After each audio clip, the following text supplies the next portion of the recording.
대구에서 31번째 코로나19 환자가 나왔습니다. 영남권에서 발생한 첫 확진자에 이어서 걱정이 큰데요. 해외여행 이력이 없습니다. 지역사회 감염에 대한 우려 또한 커지고 있는데 전문가 의견 들어보겠습니다.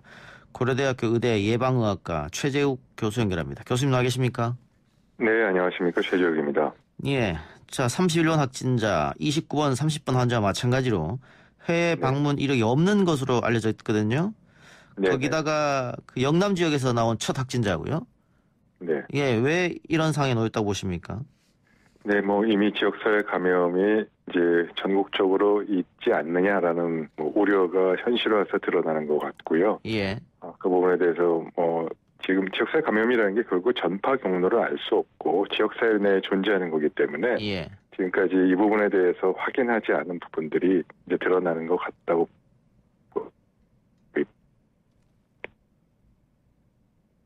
교수님? 네네. 예. 전화가 조금. 네, 맞습니다. 예. 제 목소리는 예. 잘 들리시죠? 네, 잘 들립니다. 네. 예. 교수님 말씀이 지금 좀 끊어져서 제가 다시 한번 확인을 해봤습니다. 그래요? 예. 다시 한번 그런 일이 있으면 제가 전화 끊고 다시 한번 연결할게요. 그런데 이 31번 환자 말이죠. 서울을 방문했다 이런 얘기가 들리지 않습니까? 대구에 살고 계시지만. 네, 전화가 끊어졌네요. 다시 연결하도록 하겠습니다. 지금 31번째로 확진 환자를 받은 61세 여성인데요. 대구인데 이분이 대구에 계시면서도 한방병원에 입원도 하고 또 교회와 호텔을 방문했기 때문에 이분을 통해서 또 혹시 다른 전파자가 나올 수 있을까 이런 우려가 지금 커지고 있는 상황입니다. 교수님? 예, 죄송합니다. 예. 전화 상태가 이상하네요. 예. 네.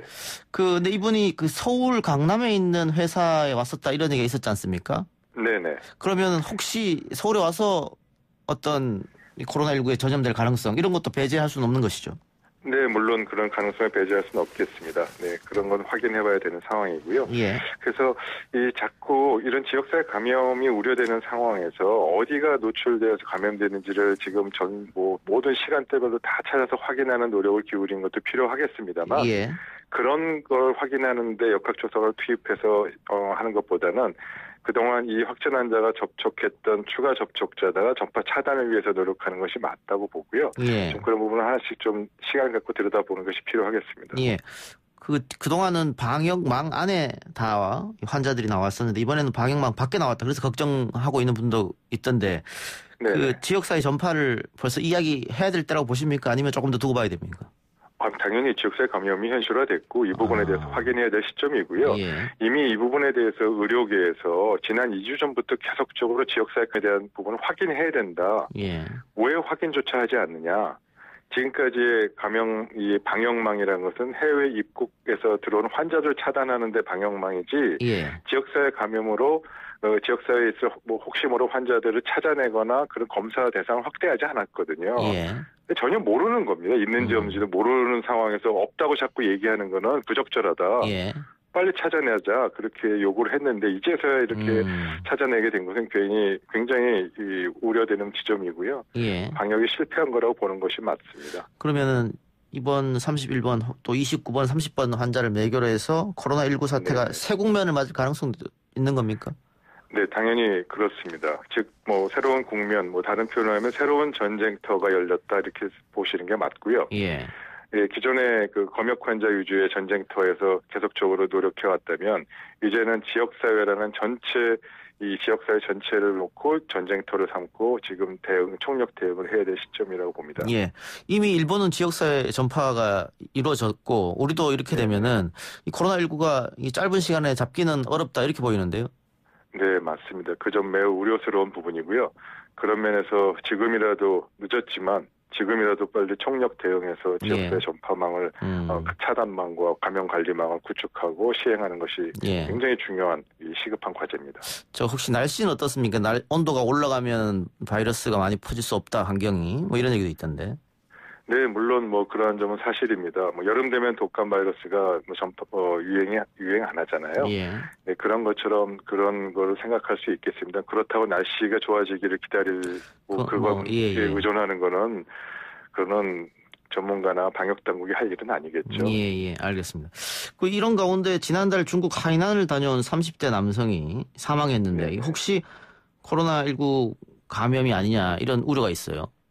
네, 그런 우려 매우 저도 동감하고요. 예. 지금 뭐 확진 검사와 여러 가지 조사를 하고 있으니까 그 결과에 맞추어서 판단해야 될 부분입니다. 예. 매우 우려스러운 상황입니다. 증상이 없이 이렇게 갑자기 사망할 수 있는 겁니까, 그런데?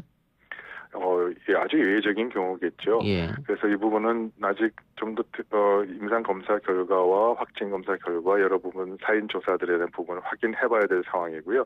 코로나 바이러스 이외의 요인으로도 사망할 수 있기 때문에 이 점은 아직은 판단을 좀 유보하시고 다만 주목해서 들여다볼 부분 정도로 생각하시는 게 좋을 것 같습니다. 그럼 지금부터 방역 당국이 어떤 방법을 써야 될까요? 예, 이제 정면적인 개편이 필요하고요. 예.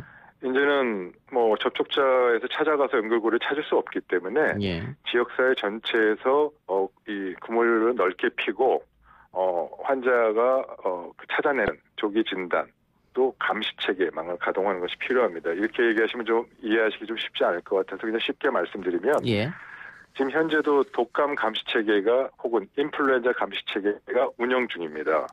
그래서 발열이 나거나 뭐 감기 증상이 있으시면 동네에 가까운 개인병원 가시면 거기 독감 검사 바로 하지 않으십니까? 그 독감 검사 바로 하고 필요하면 약도 받고 치료도 합니다. 그리고 독감으로 확진이 되면 이제 질병관리본부에 신고해서 감시 체계에 잡히게 됩니다. 그런 형식으로 코로나 감시 및 조기 진단 체계를 전국 병의원 단계에서 운영을 하고 거기서부터 초기에 빨리 찾아야죠. 발열부터 시작해서 찾고 그래서 간이 검사를 먼저 하고 필요하면 확진 검사를 해서 선별진료소로 보내고 그렇게 하면서 필요한 치료를 해서 폐렴까지 악화되지 않도록 하고 이런 전국적인 감시망을 동원하고 구축해야 되겠죠. 그럼 일단 진단키트를 전국 의료원에 다 내려 보내야 되는 게 급선무겠습니다. 네, 그 부분도 빨리 개발해서 개발이 테크니컬리 기술적으로 어렵지 않습니다. 그래서 그럼 뭐 빨리 개발해서 보내고 꼭 진단 키트가 없다 하더라도 여러 가지 증상이나 환자 유증 증상이나 양상을 보고 필요하다면 빨리 치료하고 필요하다면 확진 검사 보내고 이런 것부터 해야죠. 진단 검사 키트만 대기를 기다리고 앉아서 있을 수도 없는 일이고요. 그래서 또 안 됩니다. 정부가 원인 불명의 폐렴 입원 환자에 대해서 코로나19 진단 검사를 전수조사하겠다 이렇게 하는데 이거는 그러면 뭐 잘한 거라고 평가할 수 있겠네요. 네, 당연히 지금에서라도 그렇게 하게 된 걸 다행이라고 생각하고요. 늦었습니다만. 특히 폐렴 환자는 치사율이 높을 수 있기 때문에 당연히 먼저 조사하는 것이 우선순위에 있습니다. 적절한 조치라고 보고요. 다만 이런 조사를 2주 전부터 의료계는 빨리 시행하자라고 했는데 그런 면에서 굉장히 시기가 늦었다. 늦었지만 지금에도 빨리 하자. 이런 부분들은 그렇게 자, 그러면 일반 국민들은 여전히 개인위생, 마스크 착용 이런 게 필요하겠죠? 네, 그 점은 아무리 강조해도 지나치지 않습니다. 마스크와 개인위생, 손 씻기 등까지 부분에서는 꼭 그것만 잘 지켜도 사실 많은 부분에서 예방이 가능한 부분입니다. 이건 어떻습니까? 이제 곧 개학 시즌이 다가오거든요. 뭐 유치원, 초중고, 대학교까지. 이렇게 지역사회로 전파가 이루어진다고 하면 또 학교를 이제 전면적으로 휴교한다든가 휴원한다든가 일이 벌어질 텐데 거기까지 가야 된다고 보십니까? 아직 그렇게까지 지금 해야 되느냐만 신중하게 판단해야 됩니다. 지금 말씀하신 대로 지역사회 감염이 확산이 돼서 지역사회에 우리가 알지 못하는 감염 환자들이 있을 경우를 대비해서 선제적인 조치를 해야 되느냐라는 관점에서 아주 신중하게 중요하게 판단해야 될 부분입니다. 다만 아직 지역사회가 지금 확인되지 않았기 때문에 그러한 어느 정도의 가늠할 수 있는 지역사회 감염 규모를 파악하고 난 다음에 전수를 아니더라도요. 한 다음에 지금 휴교나 뭐 여러 가지 그런 방안에 대해서 다시 판단하시는 것이 과정이 필요할 것 같고요. 지금 그 점에 대해서 충분히 심각하게 고려하고 판단할 수 있는 근거들과 이 조사들 자료를 빨리빨리 시행해서 국민들에게 불안하지 않게 조치하는 것이 좋겠습니다.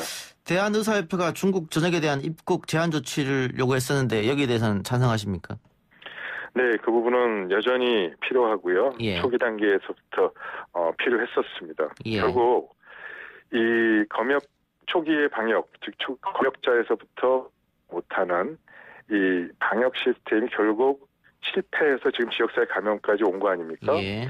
그중에 가장 중요한 실패 원인은 검역에서 어떤 식으로든지 발열 환자든지 혹은 추가로 입국해서 왔을 때 추적을 한만 해도 무증상 감염자 또 초기에 뭐 약을 먹었을 경우는 열이 안 나는 경우 또 초기에 전수조사를 안 했습니다.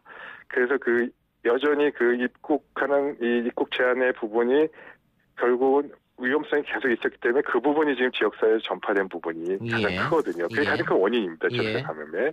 그래서 여전히 이 부분은 아직도 우한 후베이 성뿐만 아니고 중국 전역에서의 감염이 여전히 나오고 있기 때문에 중국 전역으로의 확대 부분이나 제한적인 확대 부분은 입국 제한 확대는 여전히 필요하다고 봅니다. 알겠습니다.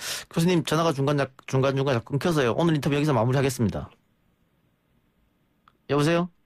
예, 알겠습니다. 예, 고맙습니다. 네. 예, 지금까지 고려대 의대 예방학과 최재욱 교수였습니다.